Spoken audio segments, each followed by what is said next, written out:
Hello बच्चों, this is doctor Snigdha. You are watching me on cam focus. बच्चों, आज हमारे एटॉमिक स्ट्रक्चर की लेक्चर नंबर 2 की डिस्कशन है। लास्ट क्लास में आपने बिल्कुल ही इंट्रोडक्टरी पॉइंट सीखा था, है ना? केवल एक बार उनको ठीक से सुन लेना था, बस एनफ है। ठीक है, तो थोड़ी सी पॉइंट इंट्रोडक्शन में से रह गई है, वो अभी हम डिस्कस कर रहे हैं। Nature of radiant energy. बच्चा, आप जानते हो रेडिएंट एनर्जी किसे कहते हैं? रेडिएंट एनर्जी मतलब वो एनर्जी होती है जो रेडिएशन के थ्रू ट्रांसफर हो सकती है, जैसे कि हीट एनर्जी या फिर लाइट एनर्जी। ठीक है, ये सारी रेडिएंट एनर्जी कहलाती है एज अ होल। तो अभी तो हमें रेडिएंट एनर्जी से हम अभी रेफर कर रहे हैं लाइट को। हमें अभी लाइट से कंसर्न है बहुत ज्यादा। एटॉमिक स्ट्रक्चर में आपको लाइट की बहुत जगह पे यूजेस मिलेगी। ठीक है, तो क्या है, सबसे पहले न्यूटन साइंटिस्ट, उनको तो आप सभी जानते हैं, मिले नहीं हो लेकिन जानते हो। तो जो न्यूटन साइंटिस्ट थे, उन्होंने कहा कि देखो, लाइट जो है वो कॉर्पसल्स की बनी हुई है, मतलब छोटे छोटे पार्टिकल्स की बनी हुई है। लाइट छोटे छोटे पार्टिकल्स की बनी हुई है, और इस थियोरी को उन्होंने कह दिया कॉर्पस्कुलर थियोरी। कॉर्पसल का मतलब होता है स्मॉल बॉडीज। ओके, ठीक है। अब न्यूटन ने ये कहा, इसमें ये वाली जो बात थी, ये वाली स्टेटमेंट दो एक्सपेरिमेंट को प्रूव कर पा रही थी। कौन से थे दो एक्सपेरिमेंट? एक एक्सपेरिमेंट रिफ्लेक्शन। देखो, अगर कोई बॉल होता है ना, बॉल बॉल को अगर आप फ्लोर पे इस तरह से गिराओगे तो वो वापस रिफ्लेक्ट होगा। ठीक है, ये जब आप गिरा रहे हो तो आप इंसिडेंस कह रहे हो, जब वो वापस से रिफ्लेक्ट हो रहा है, ये वाला जो पॉइंट है इसको कह रहे हो रिफ्लेक्ट होना, और इसे कह रहे हो इंसिडेंट होना। ठीक है, तो जिस तरह से बॉल इंसिडेंट होता है फिर रिफ्लेक्ट होता है, वापस से वो अपनी नए एक पाथ को ट्रेस करता है। और वो जो नई पाथ होती है वो क्या है, उसका रूल क्या कहता है कि अगर आप एक परपेंडिकुलर ड्रॉ कर देते हैं तो ये है एंगल ऑफ इंसिडेंस और ये है एंगल ऑफ रिफ्लेक्शन, ये दोनों आपस में बराबर होती है ना? तो यही था लॉ ऑफ रिफ्लेक्शन। तो क्योंकि एक बॉल ये वाली बात को फॉलो करता है, और क्योंकि लाइट भी इस बात को फॉलो करती है, इस एक्सपेरिमेंट को फॉलो करती है, इसलिए उन्होंने कह दिया कि लाइट जो है वो बॉल के जैसे ही छोटे छोटे छोटे छोटे पार्टिकल्स की बनी हुई है। ठीक है ना? ओके, तो उनकी इस बात से लॉ ऑफ रिफ्लेक्शन प्रूव हो गया। नाउ सेकेंड पॉइंट, जैसे मान लो एक बॉल है, यहाँ पे पूरा हवा है, ये वाला रीजन जो है ये एयर का रीजन है, और ये वाला रीजन जो है वो पानी का रीजन है। ठीक है, तो एक बॉल को आप यहाँ से गिराते हो तो वो एयर के रीजन में जिस पाथ को ट्रेस करेगा, पानी के रीजन में वो सेम पाथ ट्रेस नहीं करेगा, थोड़ा सा डेविएट हो जाएगा, है ना? थोड़ा वो डेविएट हो जाएगा। तो बस, अब उनका कहना था कि देखो, जिस तरह से एयर से वाटर में जाने पे एक बॉल डेविएट हो रहा है, बिल्कुल उसी तरह से एयर से वाटर में जाने पे लाइट भी डेविएट होती है। ठीक है, तो फिर कह दिया उन्होंने कि अच्छा ठीक है, यही है बात, जो लाइट होती है वो स्मॉल स्मॉल पार्टिकल्स की बनी हुई है। लेकिन धीरे धीरे बाद में दो और एक्सपेरिमेंट्स आए जो लाइट फॉलो करता है। कौन सा एक्सपेरिमेंट? एक एक्सपेरिमेंट इंटरफेरेंस, इंटरफेरेंस, और एक एक्सपेरिमेंट डिफ्रैक्शन। ठीक है, ये दो एक्सपेरिमेंट है। इन दोनों एक्सपेरिमेंट को आप फिजिक्स में पढ़ेंगे, यहां पर नहीं पढ़ना है। ये दो एक्सपेरिमेंट थे जिनको लाइट फॉलो करता था, लेकिन इन दोनों एक्सपेरिमेंटल कंडीशंस को कॉर्पस्कुलर बिहेवियर प्रूव नहीं कर पाई। ठीक है, तो इसका मतलब है कि उनका जो ये थियरी था कॉर्पसल के बने होते हैं लाइट, वो वाली बात गलत हो गई। ठीक है ना, क्योंकि वो लाइट के ऑब्जर्वेशन को, लाइट के एक्सपेरिमेंटल ऑब्जर्वेशन को प्रूव नहीं कर पा रही थी। उसके बाद आए एक और साइंटिस्ट, मैक्सवेल। मैक्सवेल ने कहा कि देखो, लाइट जो है वो वेव्स की बनी है, लाइट बेसिकली वेव फॉर्म में एग्जिस्ट करती है। ठीक है, मैक्सवेल ने कहा कि लाइट जो है हमारी, लाइट लाइट वेव फॉर्म में एग्जिस्ट करती है। ठीक है, अब लाइट वेव फॉर्म में एग्जिस्ट करती है, इसका क्या मतलब है? उन्होंने इसको थोड़ा और एक्सपैंड किया और एक्सप्लेन किया। ठीक है, कैसे एक्सप्लेन किया है? कहा कि देखो, एक होती है इलेक्ट्रिक फील्ड। जैसे आप थोड़ा ये समझो कि यहाँ पर एक मैग्नेट रखा है, यहाँ पर एक मैग्नेट रखा है। ठीक है, आप बताना, ये वाला जो मैग्नेट है, यहाँ पे एक आयरन नेल ले आओ, ये मैग्नेट आयरन नेल को अट्रैक्ट करेगा, है ना। लेकिन अगर आप इस नेल को बहुत दूर रख देते हो, इस रूम से बाहर दूसरे रूम में रख दो, बहुत दूर रख दो, फिर क्या ये मैग्नेट इस नेल को अट्रैक्ट कर पाएगा? नहीं कर पाएगा, है ना। तो मैग्नेट की अपनी एक जोन है, जिस जोन में वो किसी और कोई और पार्टिकल आए, मतलब आयरन के जैसा कोई अगर आ जाए तो उसको अट्रैक्ट कर लेगा, ठीक है। तो बेसिकली ये जो जोन है of influence of magnet, magnet के अराउंड जो उसकी खुद की जोन है, जिसमें कोई और पार्टिकल आएगा तो वो उसको अट्रैक्ट करेगा, उस पार्टिकल को बहुत दूर ले जाओगे तो फिर अट्रैक्ट नहीं करेगा। ये वाली जो जोन है ना, इसी जोन को हम कहते हैं मैग्नेटिक फील्ड। मैग्नेटिक फील्ड, तो मैग्नेटिक फील्ड का डिटेल तो आप पढ़ेंगे इन फिजिक्स, यहां पर नहीं, बस मैंने आपको थोड़ा सा समझाया मैग्नेटिक फील्ड किसको कहते हैं। तो इस तरह से करके मैग्नेट के अराउंड जो उसकी जोन ऑफ इन्फ्लुएंस होती है उसको आप बोलते हो मैग्नेटिक फील्ड, समझ गए? ठीक है।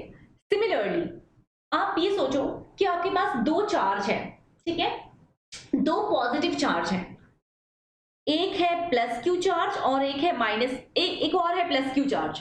अब बताना, ये जो दो पॉजिटिव चार्ज हैं, क्या आप ये जानते हो दो पॉजिटिव चार्ज एक दूसरे को रिपेल करते हैं, दो नेगेटिव चार्ज भी एक दूसरे को रिपेल करते हैं। जब भी कभी एक जैसा चार्ज होता है ना तो वो एक दूसरे को रिपेल करता है, और जब अलग अलग टाइप के चार्ज होते हैं, एक पॉजिटिव एक नेगेटिव, फिर उन दोनों में अट्रैक्शन होती है, ठीक है। लेकिन ये बताना कि एक पॉजिटिव को आप यहां पर रखो, एक पॉजिटिव को आप लंदन में रख दो, मैं ये क्लास लंदन से नहीं ले रही हूं, है ना। तो अगर आप एक चार्ज को यहां पर रखते हो प्लस क्यू चार्ज, एक चार्ज को अगर आप लंदन में रख देते हो, ये भी प्लस क्यू ही था, तो क्या उन दोनों में अट्रैक्शन होगी? नहीं होगी, अट्रैक्शन पॉसिबल नहीं है ना। रिपल्शन होगी क्या? रिपल्शन भी नहीं होगी, पॉसिबल नहीं है। क्यों नहीं पॉसिबल है? क्योंकि वो दोनों बहुत बहुत दूर है। तो इस प्लस क्यू का जो जोन ऑफ इन्फ्लुएंस था, उससे बाहर अगर आप दूसरे प्लस क्यू को रख दोगे, फिर तो ये उसको ना रिपेल कर पाएगा, और अगर ये माइनस क्यू होता तो उसको अट्रैक्ट भी नहीं कर पाता, क्योंकि आप उसको बहुत दूर प्लेस कर दिए हो। हाँ, अगर आप प्लस क्यू के बगल में प्लस क्यू रखते हो तो बिल्कुल होगी रिपल्शन, अगर आप प्लस क्यू के बगल में माइनस क्यू रखते हो तो बिल्कुल होगी अट्रैक्शन, यहां तो कोई दिक्कत नहीं है। तो ऐसा क्या था, दूर करने पे क्या दिक्कत हो गई? प्लस क्यू जो है या फिर माइनस क्यू चार्ज जो है, उसकी भी अपनी एक जोन ऑफ इन्फ्लुएंस होती है, ठीक है। तो ये प्लस क्यू चार्ज जो है, इसकी भी अपनी एक होती है जोन ऑफ इन्फ्लुएंस। ये जो जोन ऑफ इन्फ्लुएंस है ना इस प्लस क्यू चार्ज का, इसी को आप कहते हो इलेक्ट्रिक फील्ड। तो एक चार्ज हो या एक मैग्नेट हो, एक इलेक्ट्रिक चार्ज इलेक्ट्रिक फील्ड के लिए रेस्पॉन्सिबल होता है, और एक मैग्नेटिक चार्ज मैग्नेटिक फील्ड के लिए रेस्पॉन्सिबल होता है, ठीक है। चलिए, ये दो शब्द आ रहे हैं हमारे डेफिनेशन में, इसलिए मैंने इनको एक्सप्लेन किया।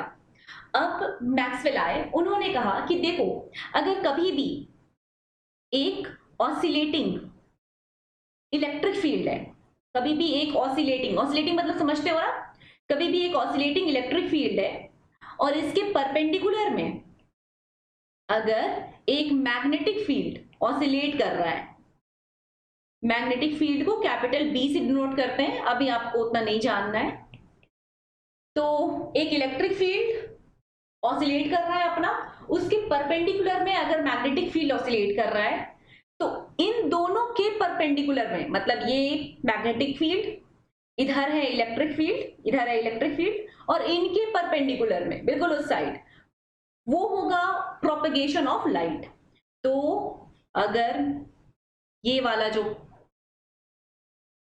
मान लेते हैं कि ये ब्लू वाला जो लाइन बनाया है ना, ये वाला जो वेक्टर बनाया है, ये इलेक्ट्रिक और मैग्नेटिक फील्ड दोनों के परपेंडिकुलर है, तो ये वाली बनेगी प्रोपगेशन ऑफ लाइट की डायरेक्शन, ठीक है। तो मैक्सवेल का फाइनली यही कहना था कि देखो, कभी भी एक ऑल्टरनेटिंग इलेक्ट्रिक फील्ड और मैग्नेटिक फील्ड आपस में परपेंडिकुलर ऑसिलेट कर रहे हैं, तो उनके परपेंडिकुलर होता है लाइट की प्रोपगेशन, ठीक है, बस इतना ही। तो उन्होंने कहा कि देखो, लाइट अल्टीमेटली वेव है, पार्टिकल नहीं है। उनकी ये बात रिफ्लेक्शन, रिफ्रैक्शन,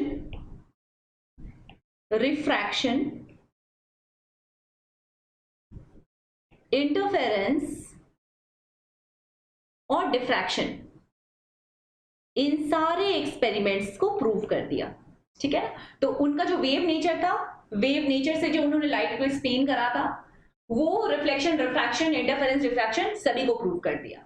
ठीक है, ओके। तो बस ये नोट्स मैंने लिख दिया है, आप एक बार रीड कर लेना। Corpuscular theory of light, Newton proposed that light is stream of particles called corpuscles of light। particles को corpuscles बोलते हैं, ठीक है। reflection and refraction could be explained but not interference and diffraction। then दूसरे scientist हमारे Maxwell आ गए हैं। Wave nature of electromagnetic radiation दिया उन्होंने। वेव नेचर मैंने आपको एक्सप्लेन किया। Maxwell suggested that when electrically charged particle moves under acceleration, alternating electric and magnetic fields are produced. देखो, एक इलेक्ट्रिक फील्ड मैग्नेटिक फील्ड को प्रोड्यूस कर सकता है और मैग्नेटिक फील्ड इलेक्ट्रिक फील्ड को प्रोड्यूस कर सकता है, ठीक है। ये वाली जो इंटर कन्वर्शन होती है, कैसे डिराइव करते हैं, ये आप फिजिक्स में पढ़ेंगे क्लास 12th में, okay, not now. These fields are transmitted in form of waves called electromagnetic waves. Light is a form of electromagnetic wave. Interference, diffraction, reflection, refraction could be explained. ठीक है? Electromagnetic radiation, ये वाली बात समझ में आ गई। Electromagnetic radiation इसलिए हम कहते हैं लाइट को, क्योंकि वो कहां से प्रोड्यूस हो रहा होता है, वो इलेक्ट्रिक फील्ड और मैग्नेटिक फील्ड के परपेंडिकुलर प्रोपेगेट करता है, ठीक है, ओके। अब एक फॉर्मूला उन्होंने कहा कि देखो, अब वाली जो बात है, ये सारी बात समझना, ये सब न्यूमेरिकल के लिए अब इंपॉर्टेंट है। जो हम लाइट देखते हैं ना, सनलाइट की बात करो या कोई सा भी लाइट हो, तो जो लाइट्स होती है ना, उनमें बहुत तरह के कलर्स होते हैं। जैसे कि आप एक सनलाइट को कभी प्रिज्म में रखकर देखना, प्रिज्म के थ्रू फॉल कराओगे तो वो सनलाइट स्प्लिट हो जाएगा। वैसे तो आपको व्हाइट दिख रहा होता है, लेकिन वो स्प्लिट हो जाएगा और फिर स्प्लिट होकर बहुत सारे कलर्स बनाएगा, ठीक है। तो बेसिकली एक electromagnetic radiation multiple types of waves की बनी होती है। तो हमारे लाइट में सिर्फ एक तरह की वेव नहीं है, एक से बहुत ज्यादा टाइप की वेव्स हैं इन इलेक्ट्रोमैग्नेटिक रेडिएशन, ठीक है। अब इसका क्या मतलब है, देखिए, आपके पास ब्लू लाइट हो, रेड लाइट हो, येलो, वॉयलेट, कोई सी भी लाइट हो, उन सभी लाइट की, लाइट जब तक लाइट है तो उसकी स्पीड c होगी 3 × 10⁸ मीटर पर सेकेंड। तो दुनिया में जितने भी टाइप्स के लाइट हैं, उन सभी की जो स्पीड होती है वो 3 × 10⁸ मीटर पर सेकेंड होती है। समझ गए हो? स्पीड हमेशा सभी टाइप के लाइट की हैविंग सेम स्पीड c, और इसकी वैल्यू कितनी होती है, 3 × 10⁸ मीटर पर सेकेंड, ठीक है। एक वेव की कैरेक्टरिस्टिक होती है वेवलेंथ और फ्रीक्वेंसी।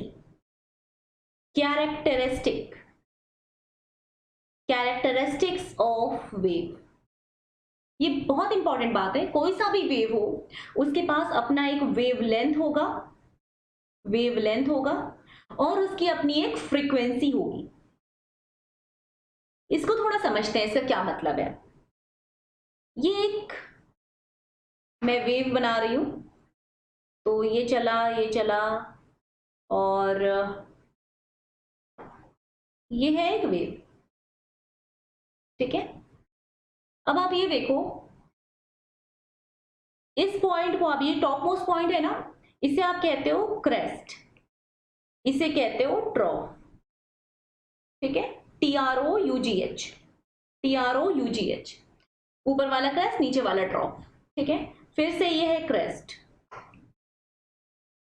एक वेव का मतलब होता है, ये इस पॉइंट से लेकर, ये जो मैं पिंक में बना रही हूं, इसका मतलब होता है एक वेव, यहां से यहां तक।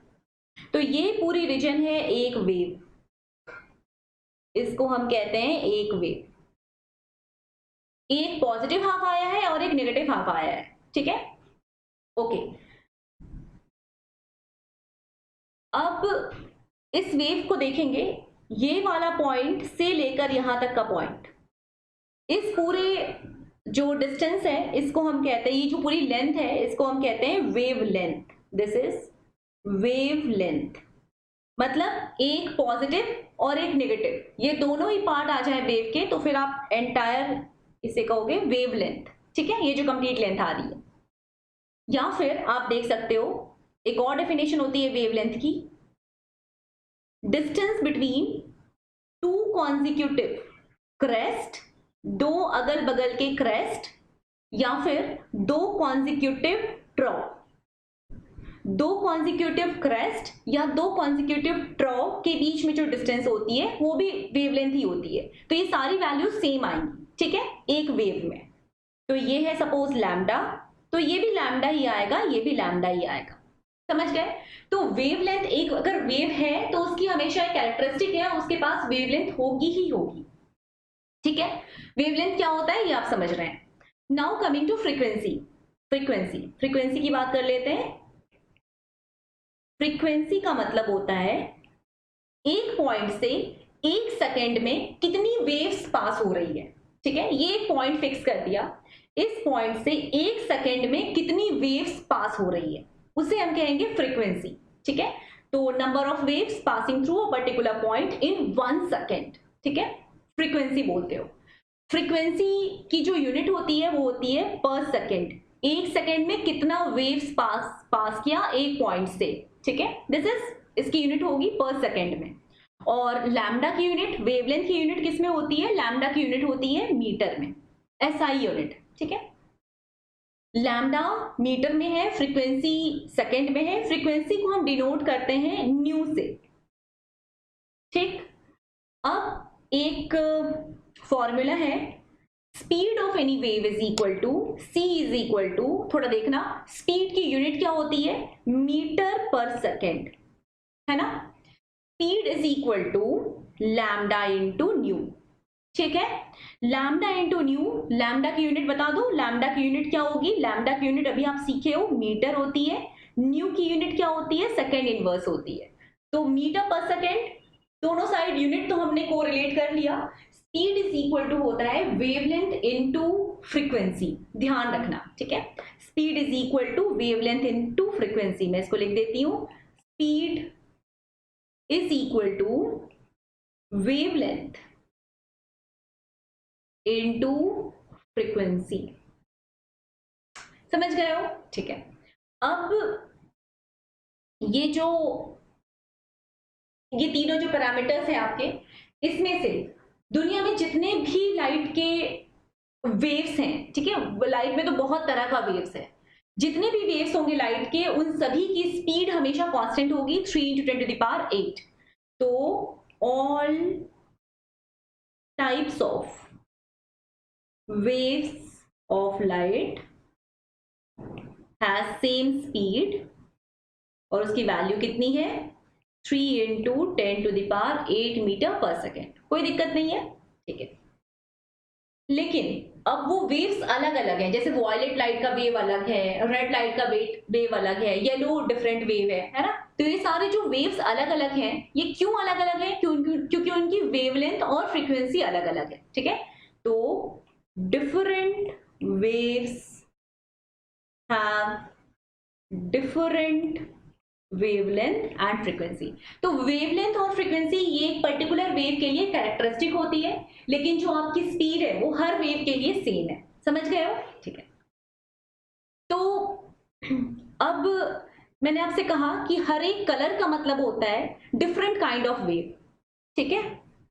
अब आप थोड़ा सोच कर बताना कि इस दुनिया में कितने कलर्स एग्जिस्ट करते हैं, कितने कलर्स एग्जिस्ट करते हैं? आपको पता है? आंसर तो मैं ही आपको दे देती हूँ। टोटल हमारे पास इन्फिनिट नंबर ऑफ कलर्स हैं। इन्फिनिट क्यों है कलर्स?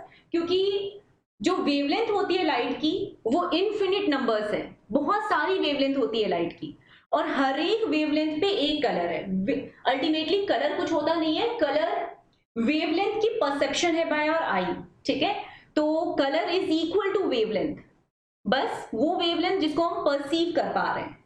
तो दुनिया में इन्फिनिट नंबर ऑफ कलर्स है। बच्चे आंसर देते हैं, जब मैं उनसे पूछती हूँ लाइव क्लास में, तो वो आंसर देते हैं 7 कलर्स। तो 7 कलर्स नहीं है, जो वॉयलेट और इंडिगो के बीच में होता है ना, वो भी एक कलर होता है। इस तरह से करके इन्फिनिट कलर्स होते हैं। तो लाइट में बहुत सारे कलर्स हैं, इन्फिनिट नंबर ऑफ कलर्स हैं, because colour is nothing but wavelength perceived by our eye, ठीक है। ओके, अब एक डेटा है जिसको आपको याद रखना है। ये जो लिस्ट बना हुआ है ना, इसको आपको याद रखना है। मैं हेल्प कर रही हूँ याद करने में। सबसे पहले हम विजिबल लाइट की बात कर रहे हैं। Visible light VIBGYOR, violet, indigo, blue, green, yellow, orange, red. ठीक है, ये है विबग्योर। विबग्योर में जो वॉयलेट लाइट होती है उसकी वेवलेंथ सबसे कम होती है। ठीक है, वॉयलेट लाइट की वेवलेंथ सबसे कम होती है। ठीक, रेड लाइट की वेवलेंथ विबग्योर में सबसे ज्यादा होती है। तो अगर हम वेवलेंथ के अकॉर्डिंग अरेंज करें सारे कलर्स को, या फिर लाइट की वेव फॉर्म्स को अगर हम वेवलेंथ के अकॉर्डिंग अरेंज करेंगे, तो सबसे पहले कौन आएगा? वॉयलेट आएगा। विजिबल लाइट के रीजन में पहले वॉयलेट आएगा, फिर इंडिगो आएगा, फिर ब्लू, फिर ग्रीन, फिर येलो, फिर ऑरेंज, फिर रेड, है ना। विबग्योर आप जानते हैं। ठीक है, तो कितनी होती है इनकी वेवलेंथ? वेवलेंथ को आप एंगस्ट्रम में याद रखना। ओके, एंगस्ट्रम का मतलब समझते हो? 1 angstrom is equal to 10 to the power -10 metre. आप वेवलेंथ को एंगस्ट्रम में याद रखेंगे। फाइन, चलिए, कितना वेवलेंथ है? जो वॉयलेट लाइट होती है उसका वेवलेंथ है 3800 एंगस्ट्रम। वॉयलेट लाइट का वेवलेंथ है 3800 एंगस्ट्रम, और जो रेड लाइट होती है उसका वेवलेंथ होता है 7600 एंगस्ट्रम। 3800 डबल कर देना 7600। ओके, तो ये विबग्योर है। इस पर्टिकुलर रेंज में सारे ही विजिबल लाइट फॉल करते हैं, और विजिबल कलर्स कितने होते हैं? इन्फिनिट होते हैं। वॉयलेट इंडिगो के बीच में भी बहुत सारे कलर्स आते हैं, ब्लू ग्रीन के बीच में भी ट्रांजिशन बहुत सारे कलर्स हैं। ठीक है, क्योंकि आप ध्यान से देखोगे तो आपको समझ में आ जाएगा 3800 एंगस्ट्रम और 7600 एंगस्ट्रम के बीच में इन्फिनिट नंबर्स है। ठीक है, और हर एक नंबर पे कलर चेंज होता जाता है। तो 3800.1 angstrom different colour, 38001 angstrom different colour, 38002 angstrom different colour. समझ गए हो? ठीक है, अब थोड़ा आगे बढ़ते हैं। रेड के बाद आएगा इंफ्रारेड। इससे याद रखना, रेड के बाद है इंफ्रारेड, वॉयलेट के पहले है अल्ट्रा वॉयलेट, वॉयलेट के पहले अल्ट्रा वॉयलेट, रेड के बाद इंफ्रारेड। तो यहां पर है इंफ्रारेड और इधर है अल्ट्रा वॉयलेट। समझ गए? ठीक है, आगे बढ़ेंगे। इंफ्रारेड के बाद MR याद रखेंगे। MR जो बच्चे बायो के स्टूडेंट हैं उनको पता होगा, मेडिकल रिप्रेजेंटेटिव करके कुछ होता है। ठीक है, वो डॉक्टर्स के पास आते हैं, मेडिसिन इंट्रोड्यूस कराते हैं। तो MR याद रखेंगे आप। विबग्योर के बाद इंफ्रारेड रेस, इंफ्रारेड के बाद MR में कौन कौन आ रहा है? माइक्रोवेव्स आ रहा है और रेडियो वेव्स आ रहा है। ओके, माइक्रोवेव्स और रेडियो वेव्स, कोई दिक्कत नहीं। ठीक है, नाउ यूवी रेस से पहले ये तो पता चल गया, अल्ट्रा वॉयलेट जो है उसके पहले कौन है? अल्ट्रा वॉयलेट है। और अल्ट्रा वॉयलेट के पहले क्या है? एक्स रेस, ये है गामा रेस, वाई की तरह लिखते हैं ना, एक्स रेस, उसके पहले गामा रेस, गामा रेस के भी पहले है कॉस्मिक रेस। तो सबसे छोटी एंगस्ट्रम वाला, सबसे छोटी वेवलेंथ वाली रेस कौन सी है? Cosmic rays. समझ गए हैं? तो अगर मैं आपसे ये कहूं कि इसमें कौन सी ऑर्डर में आपने लिखा है, असेंडिंग ऑर्डर ऑफ वेवलेंथ में मैंने अरेंज किया है सारे वेव्स को, असेंडिंग ऑर्डर ऑफ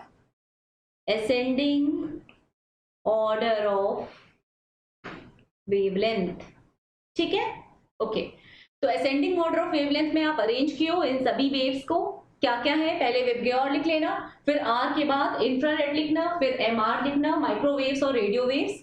इधर जाओगे तो वॉयलेट के पहले अल्ट्रा वॉयलेट लिखना, फिर X लिखना, फिर Y मतलब गामा रेज लिखना, उसके भी पहले कौन होगा? Cosmic rays. तो कॉस्मिक रेज सबसे छोटी वेवलेंथ वाले रेज होते हैं, है ना। ठीक है, अब इनकी वैल्यू भी याद कर लेते हैं। 3800 7600 हमारी विबग्योर की वैल्यू है। उसके बाद नेक्स्ट वैल्यू है 6 × 10⁶। यहां पर भी 6 है, इधर भी 6 है और यहां पर भी 6 है। 6 × 10⁶। ठीक है, इसमें है, उसके बाद की जो वैल्यू है वो है 3 × 10⁹। 3 × 10⁹। आप लोग लिख नहीं पा रहे हो तो कोई बात नहीं है, आप PDF में देख लेंगे। 3 × 10⁹। तो 6 × 10⁶, और मतलब दोनों इस जगह पे 6 है याद करने के लिए। ठीक है, फिर उसके बाद वाली है 3 इंटू 10⁹9।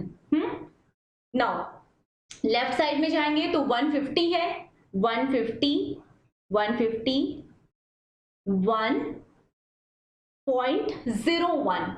इसका मतलब क्या हो रहा है थोड़ा देखना। विजिबल लाइट 3800 से लेकर 7600 तक फॉल करती है, ठीक है। इंफ्रारेड 7600 से लेकर 6 इंटू 10⁶ एंगस्ट्रम की होती है। माइक्रोवेव्स 6 इंटू 10⁶ से लेकर 3 इंटू 10⁹ तक की होती है। रेडियो वेव्स 3 इंटू 10⁹ से ज्यादा बड़ी होती है, ज्यादा वेवलेंथ वाली होती है। तो सबसे अधिक वेवलेंथ वाली कौन सी वेव है? रेडियो वेव्स, ठीक है। और अगर विबग्योर में पूछे तो क्या बताओगे? Red light. अब लेफ्ट साइड जाते हैं। अल्ट्रावायलेट रेज कहां से कहां तक होगा? 150 से लेकर 3800 एंगस्ट्रम वाले जितने भी रेज है वो सभी है अल्ट्रावायलेट रेज। देन 1 एंगस्ट्रम से लेकर 150 एंगस्ट्रम तक जितने भी है वो सभी है एक्स रेज। 0.01 से लेकर 1 तक जितने भी रेज हैं वो सभी हैं गामा रेज। और 0.01 एंगस्ट्रम से भी छोटे वेवलेंथ वाले जो रेज हैं वो हैं कॉस्मिक रेज, ठीक है, फाइन। लेकिन इन सभी रेस में दिख तो गया आपको कि वेवलेंथ डिफरेंट है, लेकिन सेम क्या है? इन सभी रेस की स्पीड सेम है। इन सभी की स्पीड कितनी है? 3 इंटू 10⁸ मीटर पर सेकेंड। तो कोई आपको अगर वेवलेंथ दे दे और आपसे फ्रीक्वेंसी पूछे तो बता दोगे ना? आपको फॉर्मूला पता है, C is equal to lambda into nu. Lambda आपको मालूम हो गया। अगर मैं आपसे कहती हूँ कि बताओ वॉयलेट लाइट की कितनी होगी, वॉयलेट लाइट की आप वैल्यू पुट करके बताओ कि उसका न्यू कितना आएगा, उसका फ्रीक्वेंसी कितना आएगा, तो आप क्या करेंगे? आपको स्पीड मालूम है, कितना पुट करोगे? फॉर वॉयलेट में लिख रही हूँ, ठीक है, फॉर वॉयलेट लाइट स्पीड कितना पुट करेंगे? 3 इंटू 10⁸ मीटर पर सेकेंड। ये तो आपको याद है, ठीक है। लैम्डा तो आपको नहीं, लैम्डा तो अभी आपको याद कराया कितना, वॉयलेट लाइट की लैम्डा कितनी होती है? 3800 एंगस्ट्रम, 3800 एंगस्ट्रम। तो आप न्यू निकाल लोगे ना, न्यू कैलकुलेट कर लोगे, ठीक है। यूनिट को एक बात ध्यान रखना, यूनिट एंड डायमेंशन में आप सीखे भी होंगे, लेफ्ट साइड जो यूनिट होती है, राइट साइड भी वही यूनिट हमें मेंटेन करनी होती है, ठीक है। तो अगर यहां पर है मीटर पर सेकेंड, यही तो है, मीटर पर सेकेंड है, तो यहां पर भी आपको एंगस्ट्रम को मीटर में बदलना होगा। एंगस्ट्रम को मीटर में बदलने के लिए क्या करोगे? मैंने बताया 1 एंगस्ट्रम कितने मीटर के बराबर होता है? 10⁻⁻10 मीटर के बराबर होता है, ठीक है। तो आप क्या करेंगे? 3800 इंटू 10⁻⁻10 मीटर, ठीक है। ये करने के बाद आप न्यू निकाल सकते हैं। आ गई बात समझ में? न्यू निकल जाएगा। तो अच्छा, न्यू की जो वैल्यू आएगी, न्यू फ्रीक्वेंसी है, ठीक है, इसकी जो वैल्यू आएगी वो किस में आएगी? सेकंड इनवर्स में आएगी। लेफ्ट में मीटर पर सेकेंड है, राइट में आपने मीटर में रखा, न्यू की जो वैल्यू आएगी वो सेकंड इनवर्स में आएगी। कोई दिक्कत नहीं है, ठीक है। अभी तक जितना कुछ भी आप पढ़े हो उसमें आपको याद, मतलब फर्स्ट लेक्चर 1 आपने पढ़ा, वो सीखने के लिए बहुत इंपॉर्टेंट था, सीखना है उसको, एक बार समझना है। लेक्चर 2 अभी तक जितना पढ़े हो उसमें आपको याद क्या रखना है? उसमें आपको ये याद रखना है, ठीक है, ये याद रखना है। बाकी सब आप याद नहीं भी रखो तो कोई दिक्कत नहीं है। मास ऑफ इलेक्ट्रॉन याद रखना, मास ऑफ प्रोटॉन याद रखना, चार्ज ऑफ इलेक्ट्रॉन याद रखना, बस इतना ही, ठीक, ओके।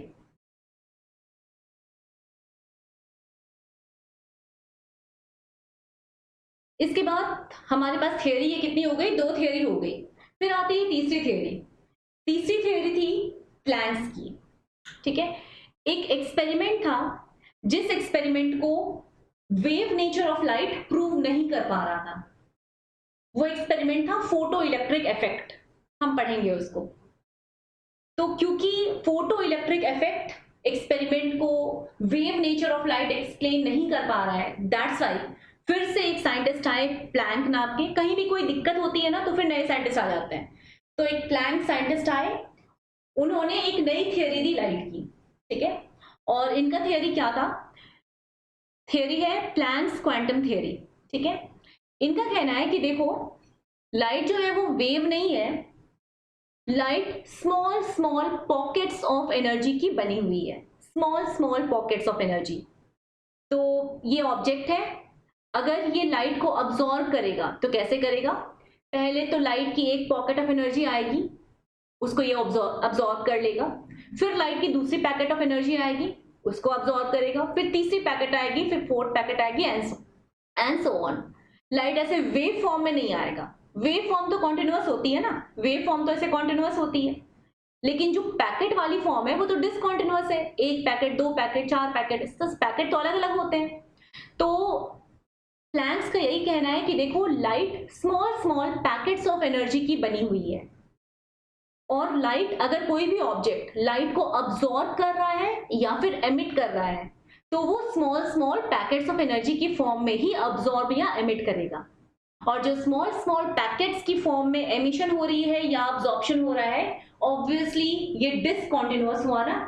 ये वेव नेचर तो है नहीं कि कॉन्टिन्यूअस होगा, एक पैकेट फिर दूसरा पैकेट फिर तीसरा पैकेट, मतलब ये डिसकॉन्टिन्यूअस फॉर्म है, इसमें कॉन्टिन्यूटी नहीं है। ठीक है, एक के अब्सॉर्प्शन के बाद फिर ब्रेक आता है, भले वो बहुत कम टाइम का ही ब्रेक क्यों ना हो, लेकिन ब्रेक आएगा। ठीक है, तो अब देखते हैं प्लैंक्स क्वांटम थ्योरी की क्या इंपॉर्टेंस थी।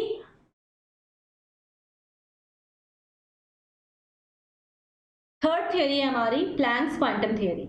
Planks quantum theory. तो प्लैंक्स ने कहा light is absorbed or emitted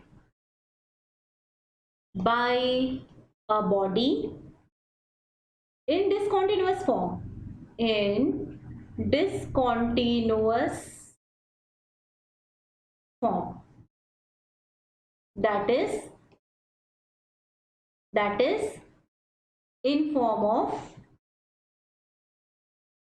small packets of energy, small packets of energy। जैसे लेस कुरकुरे का पैकेट होता है ना, वैसे छोटे छोटे पैकेट का लाइट बना हुआ है, ये इनका कहना था। ठीक है, ओके, अब ठीक है, समझ गए बात।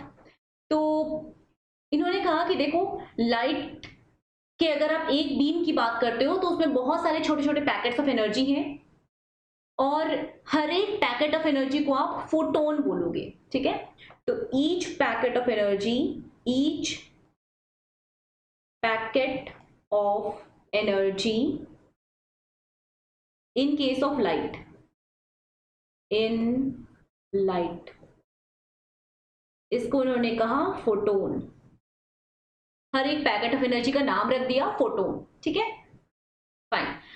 अगर मान लो ये लाइट ना होकर कोई और फॉर्म ऑफ रेडिएंट एनर्जी हो, जरूरी तो नहीं है ना हर रेडिएंट एनर्जी लाइट ही हो, हीट भी होती है रेडिएंट एनर्जी, तो कोई और अगर रेडिएंट एनर्जी होगी तो उसमें इन्होंने कहा कि वो भी पैकेट्स ऑफ एनर्जी की ही बनी हुई है, और उनके पैकेट ऑफ एनर्जी को हम क्वांटम बोलते हैं।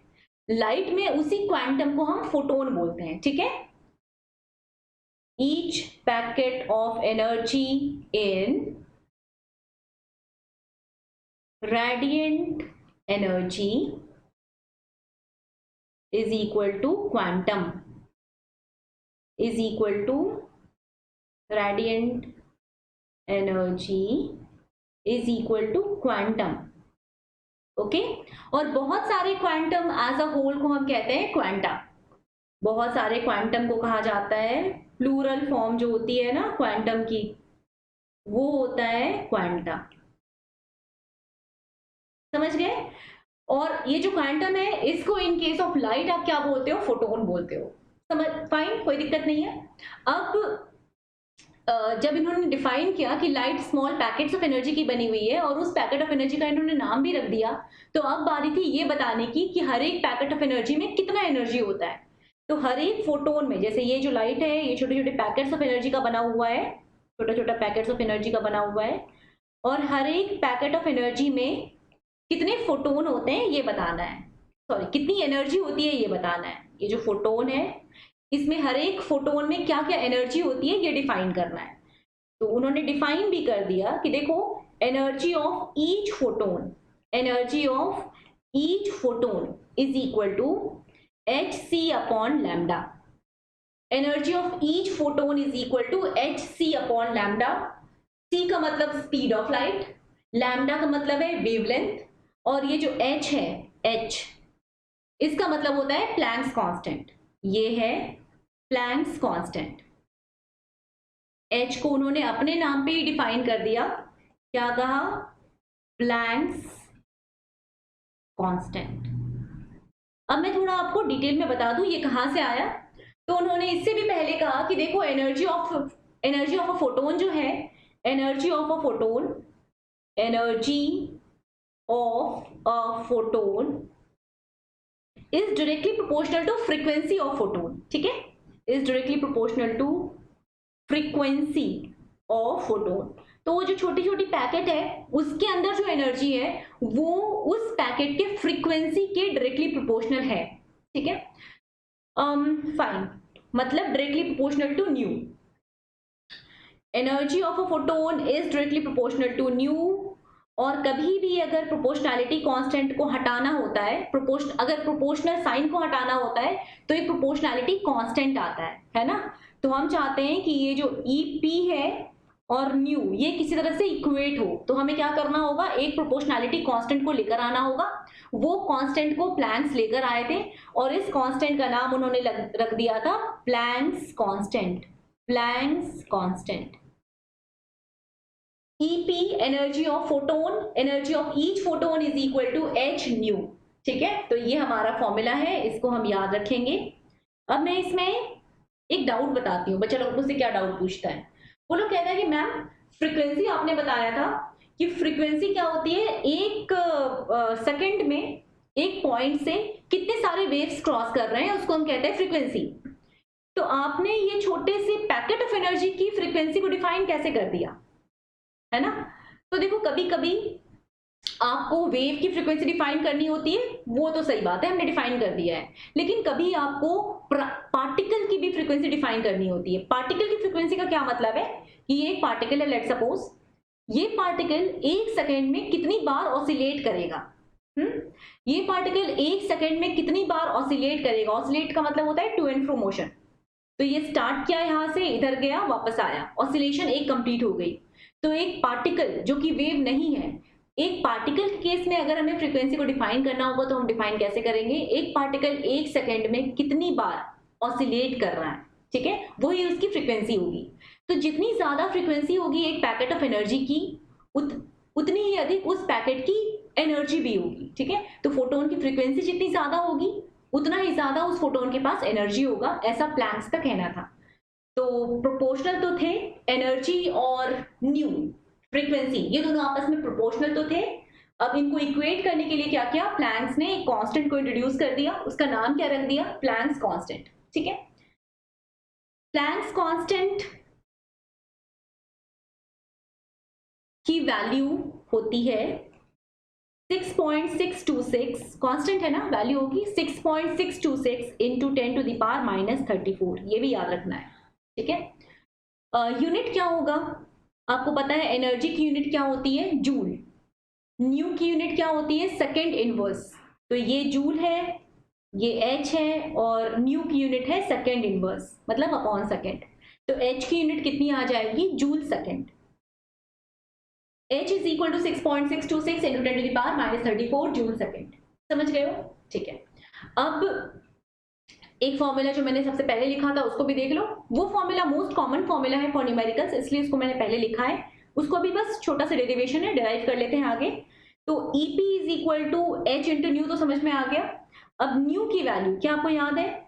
C is equal to lambda into nu होता है ना। तो आप न्यू की वैल्यू क्या रखोगे? Lambda upon C upon lambda रखोगे। C is equal to lambda into nu है, ये हमने सीखा था पहले।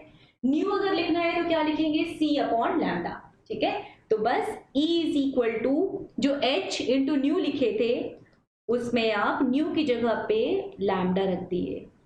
Energy of a photon is equal to HC upon lambda. Clear? Fine. एक फोटोन के पास इतनी एनर्जी है, अगर आपके पास n फोटोन्स हो तो कितनी एनर्जी होगी? NHC अपॉन लैम्डा और NH न्यू। ठीक है, तो एनर्जी ऑफ अ बीम अगर डिफाइन करनी पड़े, energy of a beam, energy of a beam जिसमें कि n फोटॉन्स हैं, containing n photons is equal to n into h new या फिर n h c upon lambda. कोई दिक्कत नहीं है, समझ में आ गई बात? ओके तो ये फॉर्मूला भी बहुत फ्रिक्वेंटली काम में आएगा, ध्यान रखना है इस फॉर्मूले को भी।